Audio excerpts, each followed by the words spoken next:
Madame, Monsieur, bonjour. Une fois n'est pas coutume, je suis de nouveau contraint d'enregistrer une vidéo pour vous informer de la situation. La situation actuelle concerne la CSG-CRDS des pensions. Vous le savez, depuis plus de 11 ans, nous nous battons à ce sujet. Nous avons obtenu gain de cause il y a quelques années, mais que partiellement gain de cause. Le problème qui se pose aujourd'hui, c'est que tout est remis en cause. Et cela ne nous dérange absolument pas. Tout simplement parce que nous estimons aujourd'hui qu'il n'y a pas lieu d'avoir fait un plafonnement sur la CSG-CRDS qui stipulait que tout frontalier ou ex-frontalier ne peut pas payer plus de CSG-CRDS que ce que la France lui verse de rente. Aujourd'hui, nous pouvons dire tout simplement, et j'ai aucun problème avec ça, que cette CSG-CRDS ne doit pas être plafonnée, pas du tout. Personne ne doit payer la CSG-CRDS concernant ses revenus qui proviennent de l'étranger. Rien du tout. Quel que soit le montant, il n'a rien à payer. Pourquoi je me permets de prétendre cela? Tout simplement parce que beaucoup d'erreurs ont été commises et nous avons attendu longtemps. Beaucoup d'entre vous étaient impatients en disant « Mais qu'est-ce qu'il fait ? Mais pourquoi il dit qu'il va faire quelque chose et rien ne se passe? Et maintenant c'est bien pire, on doit payer encore plus qu'avant. » Mais que fait le CDTF? Rien du tout. À quoi ça sert qu'on paye pour ces gens? Ils nous aident pas. On vient, on envoie des lettres, rien qui se passe. On n'arrête pas de payer. Mais ils se moquent de nous. Ce sont des démagogues. Donc je suis un démagogue, c'est sûr. Je les comprends parfaitement.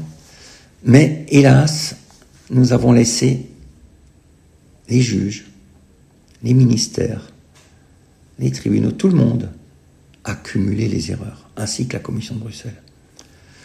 Nous les avons laissés accumuler les erreurs et nous avons contraint à nous apporter beaucoup de réponses totalement contradictoires. Ils sont dans la contradiction absolue, à tel point, imaginez-vous, que le Conseil d'État reconnaît, depuis novembre 2024, qu'il était dans l'erreur. Donc le Conseil d'État a commis une erreur. La Commission de Bruxelles a commis la même erreur. Ce sont bien eux qui nous ont dit, hors de question, qu'on pose les questions à la Cour européenne de justice, tout simplement parce qu'il n'y a pas lieu de poser des questions, puisque c'est nous qui avons raison et c'est vous qui avez tort. Donc on vous oppose un droit discrétionnaire qui ne nous oblige absolument pas à poser des questions à la Cour européenne de justice si nous estimons qu'il n'y a pas lieu d'en poser. Très bien. Et que fait-on de l'arrêt, par exemple, accord de la Cour européenne de justice qui fait jurisprudence, qui dit, en cas d'interrogation ou de doute, vous devez poser les questions. L'instance suprême, quand il s'agit des revenus qui viennent de l'étranger, c'est la Cour européenne de justice et non pas le Conseil d'État français. Quand bien même, les juges du Conseil d'État français sont aussi des juges européens, puisqu'ils doivent se conformer au droit communautaire, à la Convention que la France a co-signée. Donc on peut dire que ces juges du Conseil d'État sont des juges de droit communautaire. Mais ce n'est pas les juges de la Cour européenne de justice, la plus haute instance, s'agissant des revenus qui viennent de l'étranger, je le répète encore une fois. L'État compétent, c'est l'État qui émet la rente. L'Allemagne, la Suisse, le Luxembourg, tous ces pays-là, pour les gens qui résident en France et qui perçoivent des rentes de ce côté-là.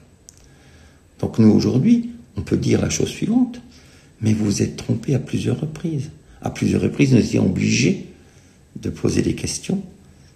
Et la Cour européenne de justice a toujours dit, s'agissant de la CSG-CRDS en 2000 sur les salaires, s'agissant de la CSG-CRDS sur le patrimoine, en 2014 pour l'arrêt de Ruyter et en 2019 pour l'arrêt de Reyer, la Cour européenne de justice a toujours dit à la France, vous vous êtes trompé. Donc, la France est en multirécidive concernant les interprétations de CSG-CRDS applicables à des revenus de l'étranger. Donc permettez-nous quand même, non pas de dire que la France a tort, mais permettez-nous de dire qu'à minima, nous avons des doutes et des interrogations, et pour ça nous avons un arbitre, ce sont les juges de la Cour européenne de justice. Comment arriver à cela? Eh bien, nous allons vous l'expliquer. Je pense qu'il y a des moyens, mais pour cela, nous allons mettre en place une grande campagne d'information dans laquelle nous allons dénoncer point par point toutes les erreurs qui ont été commises et toutes les contradictions. Et vous verrez, elles sont multiples, ces erreurs. Nous allons interpeller les élus, les futurs élus, puisque le dossier est aussi politique. C'est pas que polypensionné, c'est politique. Et nous tiquons. Nous avons le droit de tiquer. Et nous ne demandons ni avantage, ni privilège, ni pitié, ni quoi que ce soit à quiconque. Et surtout pas au gouvernement français, qui a tellement besoin d'argent. En aucun cas. Nous paierons toujours ce que nous devons payer. Si le droit autorise la France à nous faire payer, alors nous paierons ce que nous devons payer, ce qui est normal. Pourquoi une association avec quel droit devrait s'opposer à cela? Nous avons déjà les critiques de tous côtés en disant mais vous devez payer parce que vous gagnez plus, pas de problème, mais pas plus. Et donc, maintenant, il va falloir vous associer activement au comité des frontaliers. C'est très important, vous êtes dans une association, c'est-à-dire que vous êtes associé à cette association pour défendre vos intérêts. La cotisation ne règle pas du tout le problème. La cotisation nous donne les moyens de mettre en œuvre toutes les actions nécessaires et surtout des moyens de communiquer. Croyez-moi, vous allez avoir des surprises à ce niveau-là. Nous avons les moyens, mais ça ne suffit pas. Il faut que vous soyez derrière nous pour que tout le monde comprenne qu'effectivement, le comité de défense des frontaliers est non seulement représentatif, mais il ne fait rien d'autre que d'être vos porte-parole. Comme le sont d'ailleurs vos élus. Les élus locaux, les élus nationaux, les élus européens. Ce sont vos porte-paroles. C'est eux qui ont dit « Venez, votez pour moi, je vais défendre vos intérêts ». Eh bien, ces porte-paroles, nous allons devoir faire en sorte qu'ils s'assoient avec nous, autour d'une table, avec des personnes concernées dans ces ministères. Que ce soit avec le gouvernement actuel ou le prochain, on n'a aucun problème. Il n'y a pas de clivage. On n'est pas ici dans un problème droite, gauche, etc. Bien sûr, certaines gauches ont tendance à dire « mais les frontaliers gagnent tellement, ils n'ont qu'à payer, qu'est-ce qu'ils croient cela? Il faut jouer la solidarité. » Nous, oui, on a toujours joué la solidarité. Nous payons la CSG-CRDS sur nos retraites françaises, sans problème, on ne discute même pas. Mais à quel titre et de quel droit nous devrions cofinancer une caisse de retraite française avec les revenus de notre caisse de retraite de l'étranger? C'est quand même pas à nous qu'on a accordé la retraite à 56 ans, quand on avait 40 années de cotisation, 42 années, excusez-moi. C'est pas à nous qu'on a baissé la retraite de 65 ou 64 à 60 ans, sans augmenter la cotisation. C'est pas nous qui avons bénéficié des 35 heures. Nous discutons pas. C'est comme ça, c'est le droit français, il n'y a pas de problème. Chacun est libre de ce côté-là. Nous avons assumé nos choix, et jusqu'au bout. Faut quand même pas déconner.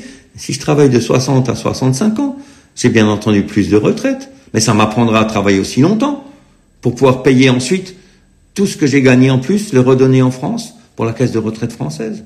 Mais on va où, là? C'est quoi cette histoire? Moi, personnellement, je suis désolé, mais je l'accepte pas.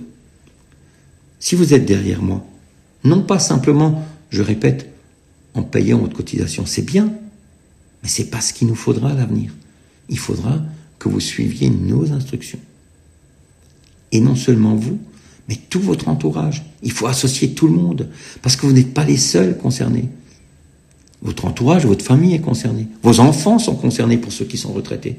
Tout ce que vous payez en trop, ça leur manquera, ou ça leur manque déjà maintenant. Donc il faut vraiment qu'on ratisse très large. Non pas, je le répète, pour faire pression afin d'avoir des privilèges et de nous désolidariser de quoi que ce soit. Simplement juste pour faire valoir votre droit, et votre droit juste. Notre action est juste, elle est justifiée. Voilà. Suivez bien, dorénavant, nos instructions et lisez tout ce que nous vous envoyons. Visionnez bien les vidéos et à très bientôt. Et vous allez comprendre, petit à petit, que nous ne nous battons pas contre des moulins à vent. Je ne suis pas Don Quichotte. Ni Sancho Panza. Et j'ai pas d'âne derrière moi. Je crois que j'ai déjà prouvé. Notre association l'a prouvé. que nous sommes capables de défendre vos droits sans défendre le moindre privilège. C'est rare en France. La manifestation que nous avions faite pour l'assurance maladie, l'action que nous avons menée, elle était honorable. Nous n'étions pas obligés d'aller dans la rue et de tout casser. On l'a fait autrement. On y est arrivé quand même. Chacun ses moyens. Moi, je pense qu'aujourd'hui, sans haine, sans violence, sans semer le trouble, on devrait pouvoir, dans une république digne de ce nom, obtenir gain de cause. Gain de cause, ce n'est rien d'autre pour nous que d'obtenir le droit que les autres décrètent et qu'ils doivent respecter en notre faveur, puisque nous avons les obligations et nous remplissons les obligations. Merci bien, au revoir.